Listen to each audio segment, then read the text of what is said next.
Hello there, outliers and trailblazers. Niiamah Shang here, and thank you so much for letting us be a part of your journey here today. We have an incredible roundtable. This one's a real treat. We have two incredible trailblazers who have been playing this game for a long time in many different ways, and actually both know each other and continue to find ways to keep elevating their own games along the way, right? Both either collectively and independently. So this is going to be just a real treat here. I would love for outliers to get to know you. Why don't we come first to you, Michael? Like, let's if you can let us know more about you and the game you're playing, and then Tom will come to you afterwards. So, Michael, let us know more about you and the game you're playing. Yeah, thank you for having us. We're excited to be here. Um, I am a leader who has been around telecom, real estate, and now the consulting business. And my secret sauce or the magic that I bring is I'm able to put pieces together.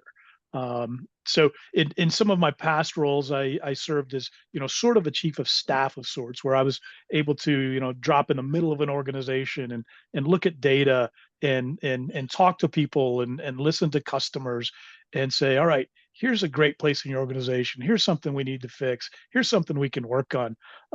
So I tell people I play in everybody's sandbox, which is pretty exciting.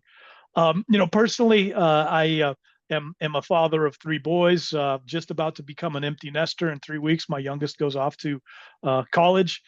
Very excited about that. Got a wonderful wife and two golden doodles down here in San Antonio, Texas.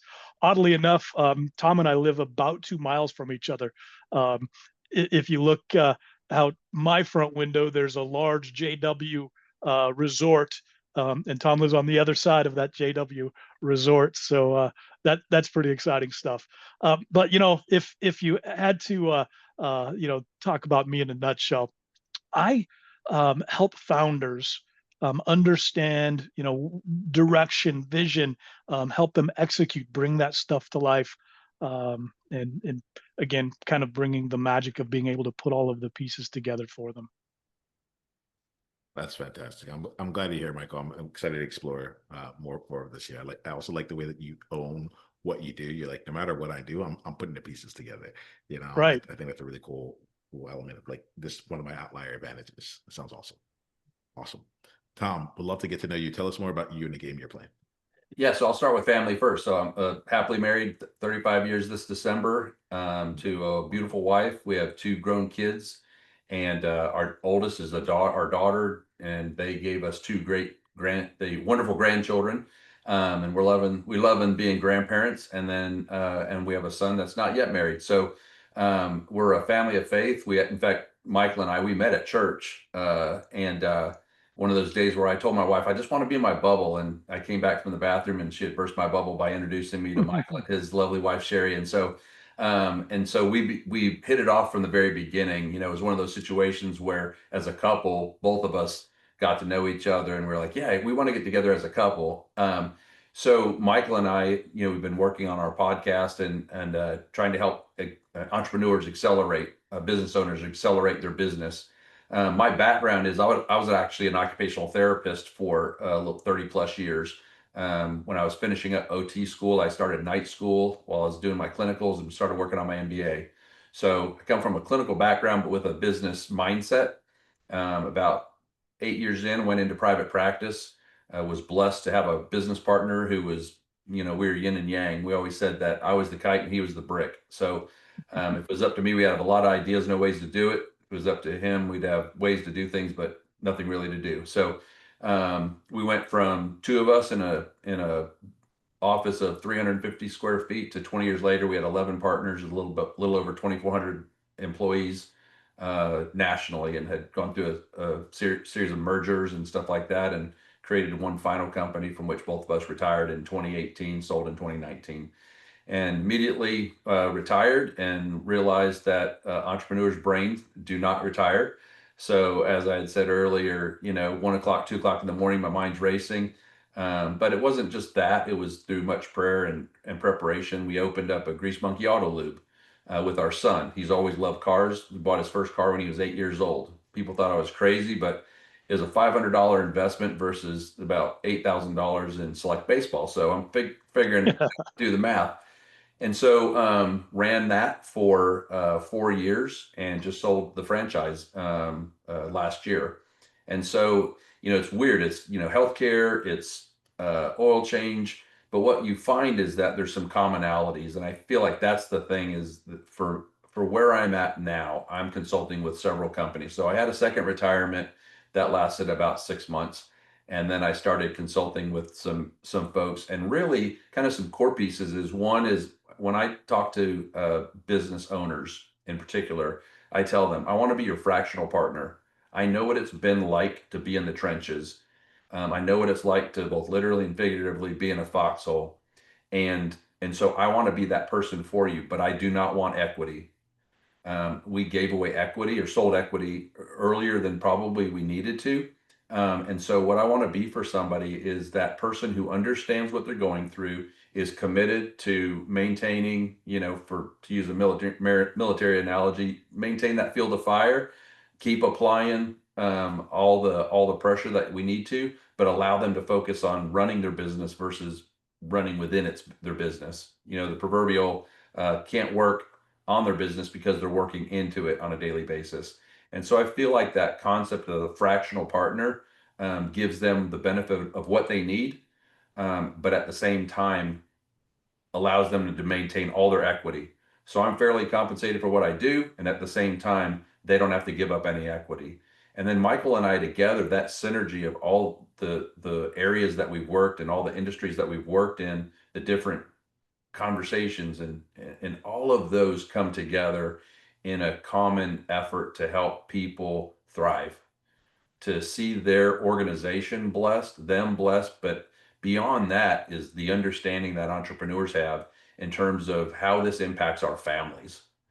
So I think that that's the thing, is just a true understanding, not something we've just read in books or gone to school for, but we've experienced it, we've lived it, we've gone through the hurdles, and then we've come out on the other side um, successful. And not always successful. Sometimes we fail, but so that's me. Very, very grateful for this here. Um, the there's a couple of different things that are playing out as you two are talking here. And one of the biggest things that I hear is just experience, right? And I want to start off with that right now because um, as we're talking, and I'm like, I can have a hypothetical conversation about outliers, but with some of the things you're saying, you're bringing up some things I'm like, I am deeply curious about right now. Right? Okay. And I think what I want to start off with is like, you talked about coming out on the other side of having been in the hurdles, right? Like sometimes you're successful, sometimes not. If we could just start off here for any, this is for me and for every trailblazer out there that is finding themselves caught in a place where they're deep in the trenches right now, right? For me in particular, right now, there's something going on with my sales flow where I'm like, I cannot figure out, is it me? Is it the offer? Is it, is it the people that are coming on? What, where is it? I know I'm willing to put in anything, but where is the issue, right? Without having to speak to that one specifically, I'm really curious about your experiences of actually finding out what the actual issue is. I feel like 90% of the thing is do you know what the actual problem is? Would you can you speak a bit to that in your experiences and how you've gone about navigating that or kept yourself cool, cool, calm and Yeah. collected, or but Yeah. something while you're trying to figure it out? Yeah. I'll go ahead and kick it off. I think first of all, the first thing I'd say is if you find yourself in that situation, stop, because there's so much of that tied into emotion and you feel like you're drowning. So you're just emotionally, mentally, spiritually, and maybe financially and business wise, you're just thrashing. And one of the key things that you have to do, way back when I was young, I was a lifeguard, and they said the first thing that you have to do is get somebody to stop moving so that you can help them, because they're drowning. So you would actually do something that you wouldn't expect, and you'd pull them down in the water to shock them, then turn them up, spin them around, and then get a hold of them, right? So what I would say to people that are finding themselves in that situation is, first you have to stop, because you can't assess anything if you're going nuts. And so you really truly have to sometimes physically stop, whether it's through, like you said, through yoga or through just allowing somebody else to kind of step in and guide you through that peaceful moment. But you really have to stop and take an assessment of your organization. And oftentimes you're so busy, you just don't feel like you have the time to do that. But if you don't do that, you're not going to be able to help move forward successfully or without much more pain than getting a self-assessment.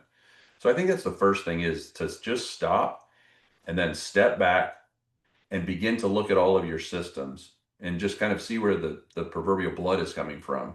You know, whether you're bleeding time, energy, resources, people, you have to stop and do a systems check.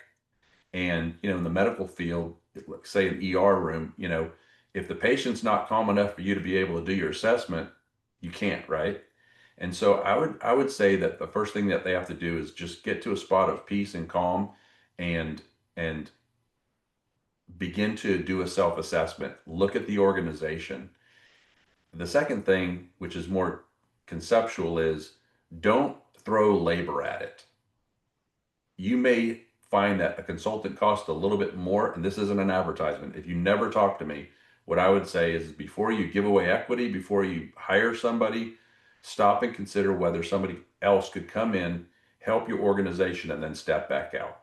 Because oftentimes you just need that intervention. You don't need long-term attention, right?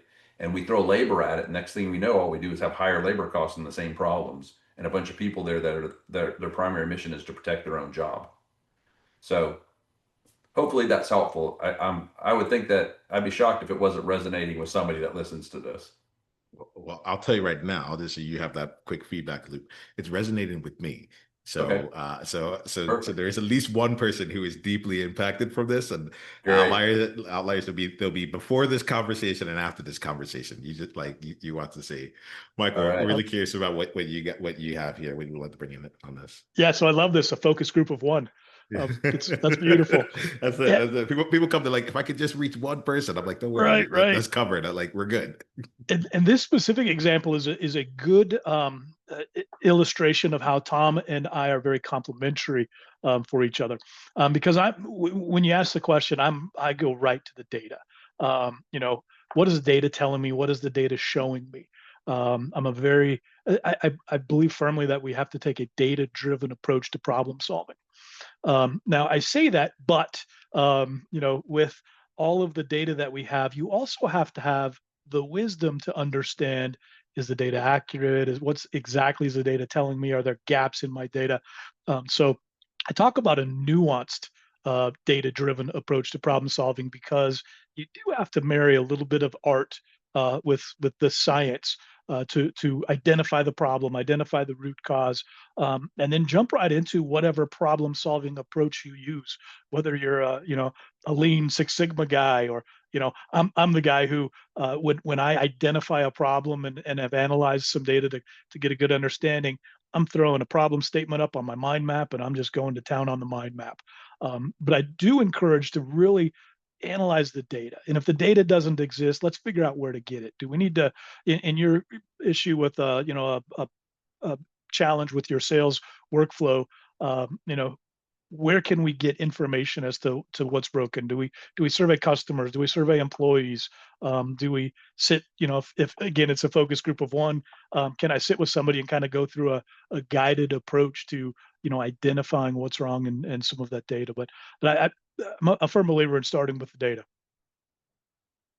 You know, I appreciate it. I like the fact that like what I'm thinking about when people work with you or like get be in your spaces, y'all, like how you have it's like a 360 approach to this all, right? And part of what I'm hearing is like being able to take the time to actually see what's happening from a higher level of it all, and then making decisions from that place, rather than trying to make decisions kind of like on the ground and be like I'm all in it. Whether you're stopping and assessing from that place, or you're looking at stopping and you're looking at the data and Yeah, saying, okay, what is taking place? The thing is like, get a real picture of what's going on Right. and then make decisions from that place. Am I in alignment? yeah, Yeah, absolutely. absolutely. Yeah, Oh, I love absolutely. that. Yeah, that's the thing. I mean, it's that, again, it's like the 30,000 foot view, you know, or I can't see the forest for the trees, or whatever analogy you want to use. if you're down in the thick of it, you have to be able to back up and be able to see the bigger picture. And that's where a lot of entrepreneurs struggle because they're there 12 hours a day, 14 hours a day, 7 days a week, and they don't have the time to do that. And I think that's the other thing about having somebody come from outside the organization is they have a completely unbiased perspective. It's just like all they're looking at is the data. They're not emotionally connected to the solutions, and they're there to help provide you solutions. But I like what Michael said. An example of that, I just worked with a nurse practitioner the last year, and he started off with certain things that were business related and certain things that were more emotionally related. His number one goal was to have his wife not working in his practice. She wanted that. He wanted that. It was affecting their lives together. It was affecting their family life because she wasn't there. And one of the first questions that I asked from Michael's standpoint about data was, let me see your P&L statement, profit and loss statement. This is a very educated person. He didn't know what a P&L statement was. His accountant basically gave him a cash flow thing every month, and that was it. And so he didn't even know where he was bleeding cash. He didn't know if he could do it or not. And so it's that combination. I think, again, the way that Michael and I work together so well is that piece is you're looking at it from different perspectives, but they all have a common vision, and that's that person's success. And ultimately, you're stuck in the trenches, you just feel bombs raining all around you, and you just want to pull the cord and get pulled out. That feels good. It feels good. So You now know, I'm gonna go ahead, Michael. sorry to interrupt. One of the things that's interesting when you're working with early stage entrepreneurs or founders is, a lot of times these folks they are really good at taking an idea or a vision and executing and iterating and continuing that process. But some of the pieces they might lack are some of the foundational business principles. Like, Tom mentioned, so a client didn't know what a P&L was, or one of the things we find often is many times founders aren't great at building culture. It's interesting the founder's mindset sometimes is different than what a traditional. Actually, it's often different than what you would see in a traditional business practice. Mhm. Yeah, it's quite a statement there. Like, there are times where so I came from working in consulting, and then I went to work in a tech company, and I started out on my own. And there are times where I look back and like I was really fortunate for the experiences that I had because I was at two companies that ended up like knowing what they were doing in terms of like how a business could be culture Mhm. wise. Like that was my background as well as human capital. And then there's also times where I'm like, oh, I still had a few more years to like learn. Like there's a little bit more that I could have gleaned of how this works on a larger scale, Mhm. to then go and apply more intentionally into my own life and my own business. Um, Sure. I'll be curious from you all here. I'm going to play on two sides of this. One, like, let's start over here. I feel like y'all will probably have some really good things to share here. Like, can y'all just talk about a time where, like, I don't know, the volcano erupted, like the things just did not work out. Like you're like I see you all right now. You're smiling right now. I don't know if you were like if it was smiling or gritting your teeth through it at that time there, but would you mind just sharing a story here? There's something in it, knowing that it has a happy ending, given where each of you are. Like I think I'm interested in hearing that. Would you mind sharing something there? Go ahead, Michael. I'm still kind of jogging. There are so many times when something blew up and didn't go exactly as planned. So we might have to push the pause button and think through that really quickly. Tom, do you have Here, a good one? I got two real quick while you're and if you get to know me, you'll find that when I say to make a long story short, I'm lying from the very beginning. But just two quick ones. One was self-inflicted. After I had sold my practice and before we opened the Grease Monkey Auto Loop, I was trying to do the very thing that we're talking about, working with an entrepreneur who's in the remodeling business, and I did not do my due diligence. I was excited. I just sold my company. I was able to, be free now and help somebody. And I was very naive, and I ended up getting burned for quite a bit. And so once I actually applied what I just said, which was to stop and consider what's going on, back up and activate the plan, then it began to move forward successfully. But successfully was to disengage from that client and to stop working with them. And I found that one of the things that I took from that, one of the nuggets, was that I had not done my due diligence. I had spent 20 years building a practice, and I had all these systems in place that I had to rebuild. So I had all these checks and balances that we had already built once, but those systems didn't translate over into what I was doing. And I had not taken the time to build those yet so that I could prevent myself from making a dumb decision. And so I disengaged very quickly, and you realize, sometimes you should do a lot more work in understanding the character of the person that you're working with. The other one was not our fault. We're in private practice. We're doing really well with a very large company. They're a very well-known organization. Everybody would know them, probably all over the world. And we were on site doing on-site injury prevention. One of my professors told me in OT school, he said, "Tom, go out and be a change agent. Whatever you do, don't be mediocre. Be a change agent." And so I've always sought to look at systems and figure out how to do them better and how to make changes that enhance them and grew them. And so it just is a mindset that's carried over me from being a young man into being a not young man. And so we were on site with this company, and they were paying an insurance company $500 million a year to manage their workers' comp. We were not getting paid that. We were working in about 6 places locally and in this region, and we had saved them millions of dollars. That's just the flat basics, keeping their employees safe and out of the healthcare system. Okay. And I got a phone call. I'm at some friend's house Christmas time in Colorado, and my business partner calls me and says, "Hey, this company told us that we have to be off site in 3 days." And we had 5 staff assigned to those locations. It was a third of our business, and we had to be gone in 3 days. Not our fault, had no control of it, but the corporate office said, "We're paying this insurance company $500 million a year to manage our workers' comp. So why are we paying these guys any money? We need to let those guys do it." The people in this region all knew that that was not working. That's why they were spending $500 million. So I'm with my family. We have to pack up, come home. I'm upset. My wife's upset. We have to stop Christmas early. And we took a year, but to regain what we had lost by adding on new clientele and growing. But during that time, at the very beginning, we told our staff, no one's losing their job.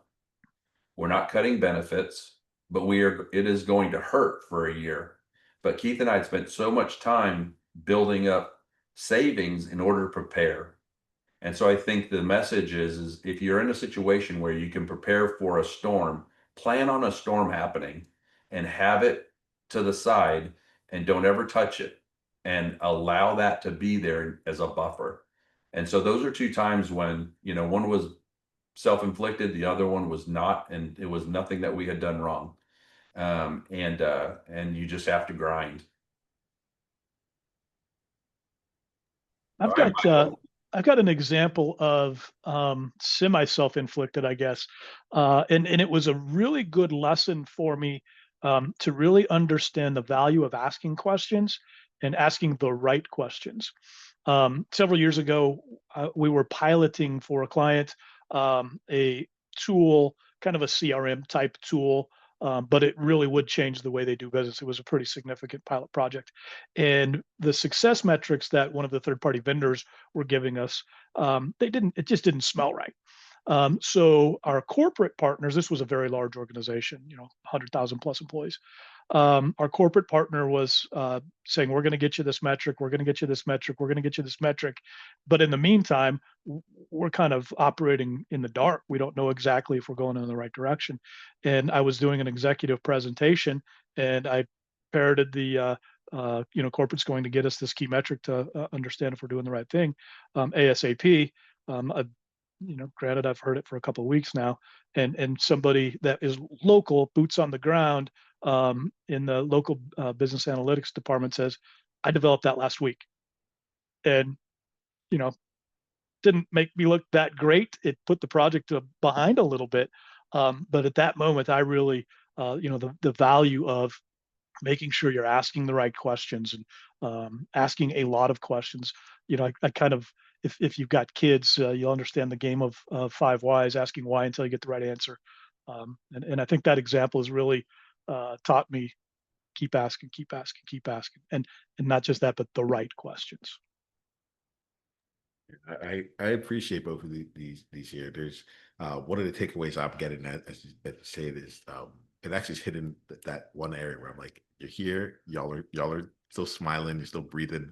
A lot of times I think about like we didn't spontaneously combust, and so like things are working out overall. And like there is, I want to take things. I'm going to look at it from the other side of the lens here, and this here is really around when you continue to stay courageous, continue to stay bold, continue to keep on like um basically walking the path that you would walk, not just being an entrepreneur overall, but doing it in your unique ways, or like after you've hit traction, after you've gained some level of like say quote unquote success, and it's all relative there. Yeah. And so I'm really curious about about that part of like a not messing up what's not broken, you know.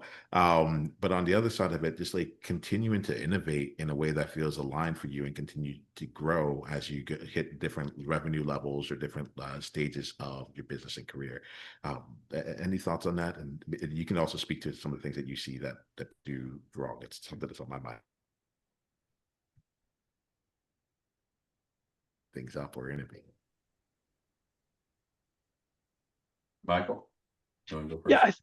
I think that one of the things that's a, a very valuable bit of advice that I latched onto years ago was understanding who you are.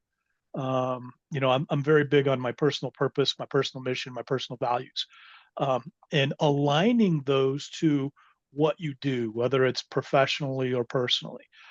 So, when you're thinking about being a founder, is this uh, process, this project, this initiative, is it aligned with who I am?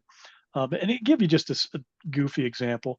Tom mentioned that we're both faith is very important to us, and Tom and I are both we both operate close to our personal values. And given the opportunity to do some work for a company that sells THC, which it's not something that is aligned, and could have been very lucrative, still probably could be, but it's just not something that I'm willing to do. That alignment with who I am is super important with the work I take on. And I'll tell you, since uh, before understanding that, I was successful, but successful in a different way. I tell the story that you know I was the guy who pre this event, this epiphany, I was the guy who I would get it done at the expense of the people around me. I left a lot of bodies in the wake. I was the guy who, if you couldn't do it, I'll find someone who can do it for you. So learning the purpose, the value, who I am, really taught me that I'm going to go much further with people, with the folks that have other goals and values and things like that to propel forward. So really understanding that alignment has served me well. Um, the I think the difference between the pre-epiphany and the post-epiphany, I'll have to come up with some kind of catchy marketing phrase for that. Success on both ends of it, right? But one of them was short term, and I think if somebody who worked for me saw me in a dark alley, they would have beat the crap out of me. Versus today, where we still enjoy the same successes, they're long term successes, and it's bringing others along with us.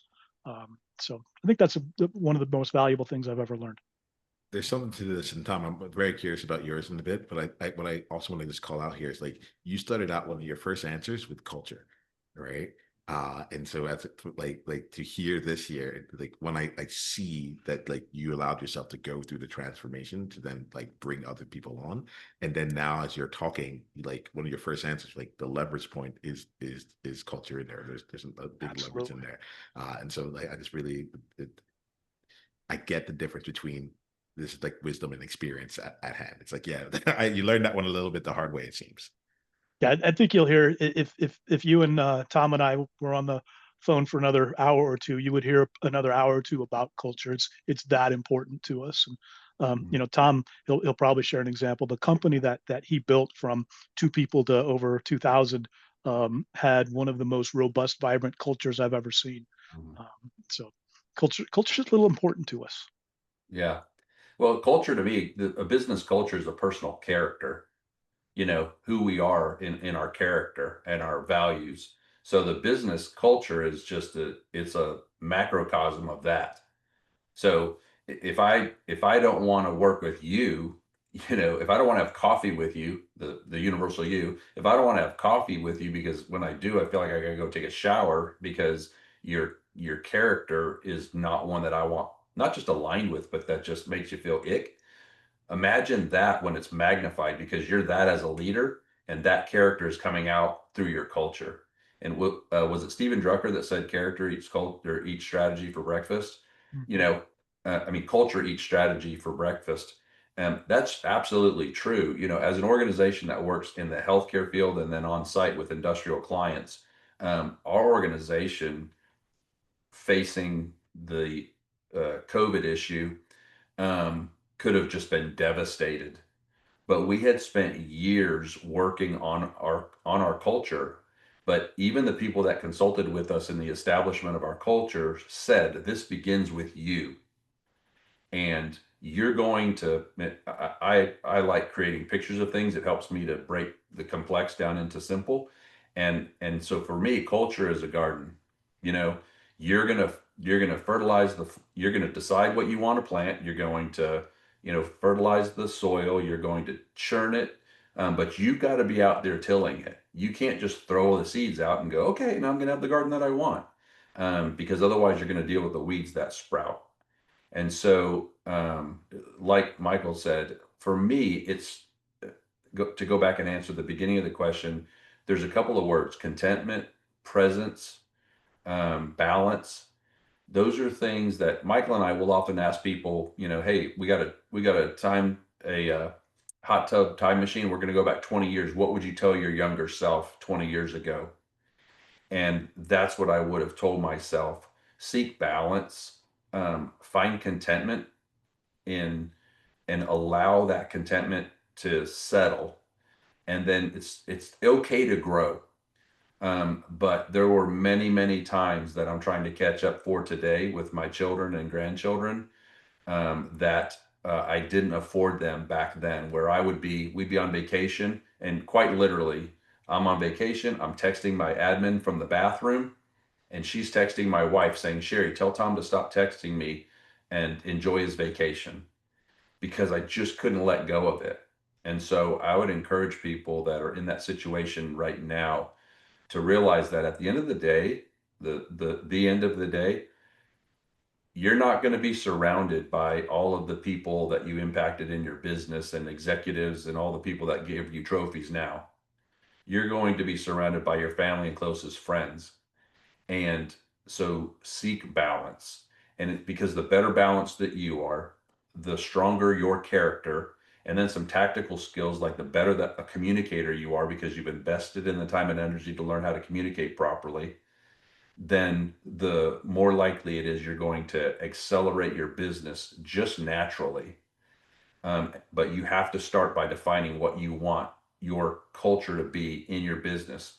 Even if you don't have a bunch of classes, even if you don't have a consultant to do the training, you can stop and say, who do I want to be as a person? So that way you learn to treat others like that. Because I'll tell you, there's nothing greater than to see your staff feel like you care, love, and care about them, and they will do anything for you because they know the flip side of that is you will do anything for them. So I hope that answers your question. But for me, it's those key words to me are contentment, balance, presence, and all of those things are wrapped up either into your character as an individual or your culture as a business. But those two things have to be aligned. If they're in conflict, either you're in the wrong job or you're running your culture, or you need to change. So does that answer your question? The way I'm going to answer this is yes. And the reason that I ask any question is not for the actual like question that I have, but it's really Sure. for the like what comes out. Like what I get about both of you is that you're able to both like you see what most people don't see, and you hear what most people don't hear. Right. And as a result of that, you're able to be really discerning in what comes out. And so what I have, I'm very fortunate in the fact that I can ask a question, but you all will answer with what needs to be what needed to be Yeah, answered with, exactly. right? Yeah, yeah. So I want to play a little bit here. So there's two things that I'm find myself curious about right now, right? And so it's like with your businesses right now, one, I'm like, what brings you joy in it? Like what's the thing about your business right now that you're just like, this is fun for me? Oh yeah. Dude, if I was a salesman, it'd be ringing the bell. My son he works in a car dealership, and when they make a sale, they ring the bell. Ringing a bell to me is that moment that you've helped somebody achieve a level that they wouldn't have otherwise, where you see the stress drain from their face, or their spouse says, "You've gifted me time with my spouse. You've taken away stress and a constant, you know, irritation of our relationship." Those are the things that seeing staff rewarded, looking at their P&Ls and seeing them making more money. That's great. That's a business success at whatever scale they want to be. And that's very tangible. I can see it. I can go, hey, we helped grow your margins by 30%, et cetera, et cetera. But for me, it's that moment where someone says, dude, I just had it happen last week. Man, you took care of this. I was able to spend all the time I wanted to with my grandkids while they're here. That just means the world. Or to have my other client say, man, I'm not afraid of facing the future. I can scale this, and I'm grateful for your help. I like what you're providing me, but I'm grateful for the help. Like that makes me sleep well.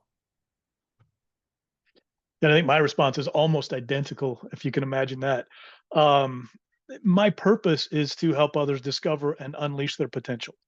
That's the purpose I've operated off for nearly 20 years now, and that's what gets me out of bed when I think about success, helping people really unleash their potential.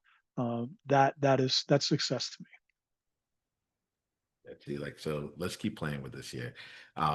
For what you're doing right now, uh, this is Outlier's Edge, and I tend to spend a lot of my time focused on the outlier part because I think if I'm this is actually gonna be the right word, but if I was courageous enough, I would be all about just the person, right? But I also love this element of like, okay, I've seen how y'all have thought and what you've learned from like your experiences thus far.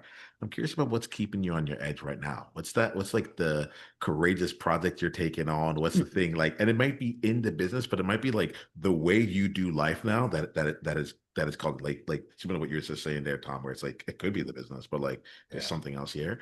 I'm curious about what keeps you on your edge right now. Uh, Balance. To me, it's balance. Oh, I'm sorry, Michael. Do you want to go ahead? no, go ahead. Balance. I can, and my current clients know, if I'm doing anything for them that conflicts with my family comes first.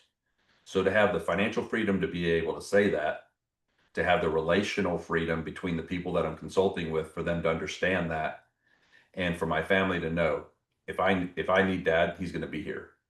And so for me, it's about balance. And that's, my wife and I have been taking golf lessons for the last 10 months. We were just out at the driving range earlier today. Don't ask me why. It was 100 degrees in San Antonio, but we were there, committed to it. And so for me, it's balance, man. To be able to, I'm enjoying the work that I'm doing. I'm keeping my brain engaged. Since my second retirement lasted only a couple months, and my wife and I can go travel wherever we want to go. And sometimes that's just being with our kid, not just, but we're with our kids whenever we want to be. And sometimes it's like, hey, where are we going to go? So we're taking a trip to Boston because that's on her bucket list. Or last week we were in Coeur d'Alene, Idaho, hiking and zip lining, and so balance. You know, it's interesting. One little commentary before I answer the question. Balance is interesting because it means something different to everybody. You know, when people talk about work-life balance, they often start out with, you know, it's 50% of the time at home and 50% of the time at work. And in my opinion, that's not really what it is. I think balance is about how you feel at home versus how you feel at work. And, you know, for example, you know, when my kids were little and I was working way more than I was spending time with them, my balance was out of whack, and that didn't feel right. Um, you fast forward to today, and you know I'm 3 weeks from being an empty nester, and you know I can devote a great deal more time to work and still be in balance. Yeah, So for me, the balance is how you feel in the different places. that's a good point. Um, It's self-defined. yeah, yeah, right. I think in terms of my edge, it's really I'm in a learning cycle right now. You know, I've always been a student of various things, but you know, with the uh, veracity that AI is taking on the world and the workforce and all of the positives and the negatives that are coming through, learning about AI, using AI, and for the purpose of helping businesses transform into there's a consultant called named Josh Burson who's done a lot of work about the rise of the AI super worker, and really learning about all of the different aspects, impacts to culture, impacts to you know employee headcount, impacts to you know founders' visions with this implementation of AI. So you know, the learning right now is a what's keeping me moving 100 miles an hour. You know, Michael, it's funny that you say that because I literally, right before we got on, I had just gone to Amazon and bought the AI driven leader. Yeah, And because that's where I'm at. I'm like, look, everybody's afraid of the lightning, but if you know that the lightning's going to strike, you might as well learn how to harness it. So, yeah, and I think that's the thing is I'm sitting here thinking the better that I can leverage AI to help me in what I'm doing, the more cost effective for my clients and the more time that I can spend with my family doing things that I want to do. And so, I will, I'm just going to champion your stuff on AI as well, Michael. Like if you're still in the game, you better learn how to leverage AI. And yeah. it can be very complex and scary, or you can apply yourself the same way you did in everything else and learn it. And even the littlest things can be so helpful. I think one of the exciting things for me. So I worked for a large organization who did a big AI transformation, and one of the things that we're seeing out there is they're scaring the crap out of the employee base. You know, they're not doing a great job culturally of preparing the business, preparing the employees, and all of a sudden they're saying, "Hey, you know, here's AI, do something with it." And oftentimes the workforce equates AI with layoff, and we're actually seeing a lot of that. That's actually real. So you know, right now the exciting thing for me is helping people understand what that transformation looks like, preparing their workforce, preparing their culture for that AI transformation. I really appreciate on the topic of AI. I appreciate both of these perspectives. So one of them just being like, as an organization, how can you leverage that? Like in a way that meets the time we're talking about, like the culture being the character of your organization. You Yeah. know, it's like, hey, we went through rough times, but know that you are safe. You Right. know, and I'm hearing some parallels in this where it's like they're exciting opportunities here, but no, like here's where we are, and how do we actually help do there? So I'll ask any extent that you're going through this. I know it's exciting for us. So I think that's really cool to make sure that you can also make sure that your team can be just as on board and lean into it. Mhm. The other thing that gets me here, Tom and Michael, is like how both of you are leaning into it right now, and rather than lean like moving away from it. I think that that's something here where it's like y'all have done business for a while. You've worked with a lot of other organizations, like, and you're seeing the tools, and you're like, this is something I want to keep like investing in. So in the outlier trailblazer that's listening to this and being like, that's been on the hesitant element of it. Like I respect you both here. I'm like, I would just spend the time continue to build up your toolkit around it. Yeah. And I would actually submit that we're more than doing that. We're diving in with both feet. Really using just in the work that we do on a daily basis, using it to automate or augment the things that we do. Whether it's designing a quick training. I just developed a training in about 6 hours that would have taken months and months and months to do, using layered chat GPT approach. So yeah, I think that we're in it with both feet, and able to apply the things that we're learning for our own businesses to other businesses. I can't, I think every day Tom and I say it's amazing. We did something today with AI and it's amazing. I know. I see. I feel a little dumb, but I'll sit there and I'll text Michael, "Hey, guess what I did with AI today?" And you have to remember, like, I'm 59, I'm gonna be 60 this year. I won't commit to Michael saying how old he is. Um, but Younger than that. we came from the generation that programmed using cards, punch cards and floppy drives and things like that. And here we are at the I'm not dying anytime soon, I don't think so, unless the Lord calls me home. But you know, we've gone through this massive transition.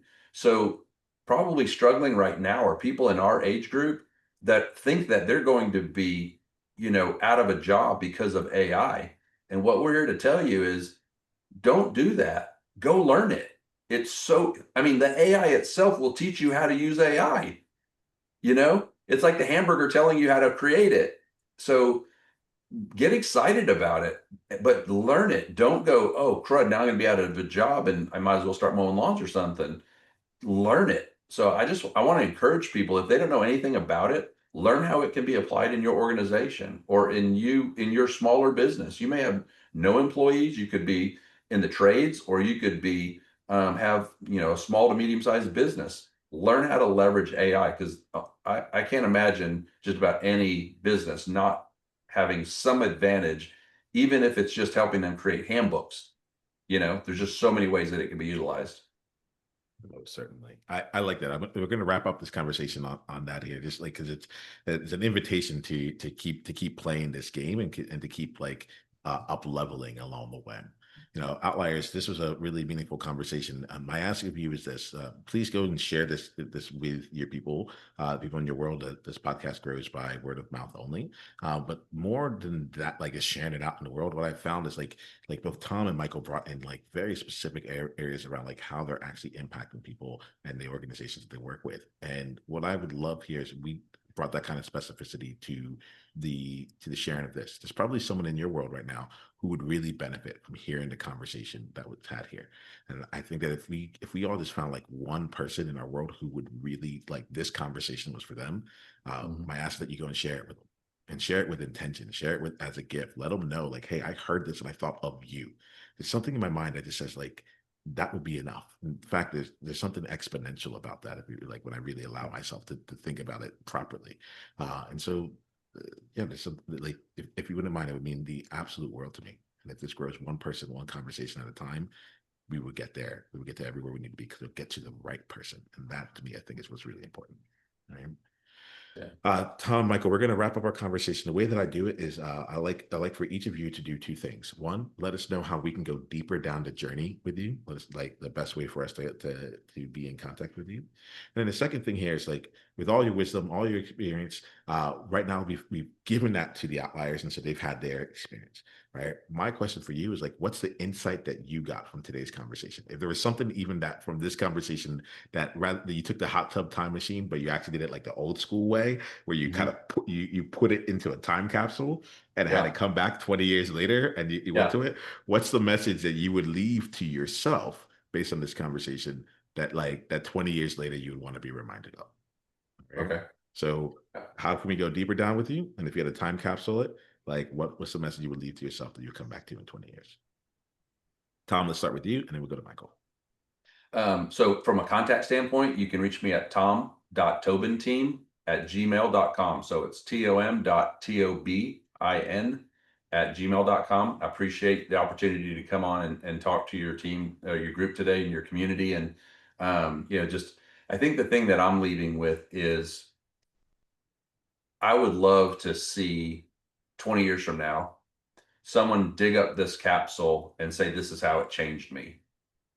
So what I've learned today is that there's a much broader community than maybe I even thought. And you're giving me some ways that I could potentially connect with people in ways I hadn't thought of yet. And by opening up your community, you're allowing me the opportunity to contact people, or not contact, but for them to contact me. And I really appreciate that.